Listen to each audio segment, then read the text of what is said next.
అప్పుల పేరు చెప్పి కాంగ్రెస్ పార్టీ ఎన్నికల హామీలను తప్పించుకోవడానికి ప్రయత్నిస్తుందని బీఆర్ఎస్ ఎమ్మెల్యే హరీష్ రావు మండిపడ్డారు.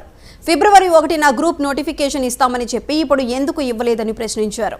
ప్రచారంలో అబద్ధాలు మాట్లాడిన కాంగ్రెస్ పార్టీపై అధికారంలోకి వచ్చాక ప్రజల్లో అసహనం పెరిగిందన్నారు. భువనగిరిలో జరిగిన బీఆర్ఎస్ కార్యకర్తల సమావేశంలో ఈ వ్యాఖ్యలు చేశారు హరీష్ రావు.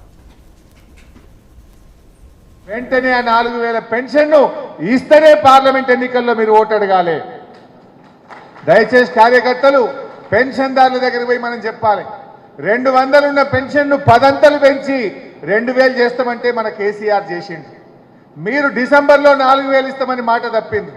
పార్లమెంట్ ఎన్నికల ముందు 4000 పెన్షన్ ఇవ్వకపోతే మనం కాంగ్రెస్ పార్టీకి తగిన గుణపాఠం చెప్పాలని చెప్పి మీ గ్రామాల్లో మీ వార్డుల్లో ఉండేటువంటి పెన్షన్దారులను అందరినీ కూడా మీరు ఎడ్యుకేట్ చేయాల్సిన అవసరం ఉంది. రైతు బంధు అరే ఇప్పుడు వస్తే 10,000 మేము వస్తే 15,000 అంటుంది. ఏమైనా 15,000 దిక్కులేదు, 10,000 దిక్కులేదు. ఈ విషయాన్ని రైతుల్ని మనం చైతన్యపరచాలి.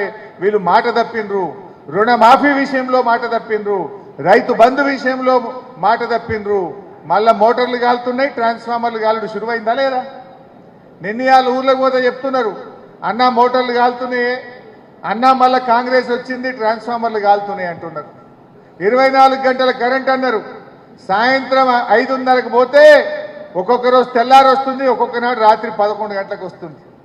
12-14 గంటల కరెంటు కూడా రైతులకు వస్తలేదు. పొద్దున పూట కూడా ఇవాళ 2 గంటల కరెంట్ తీసేస్తుంది. పొద్దున 6కి పోతుంది, 8-9 దాకా కూడా పొద్దున పూట రైతులకు కరెంటు ఉండలేదు. అంటే ఇలా కరెంటు విషయంలో మోసం, రైతు బంధు విషయంలో మోసం,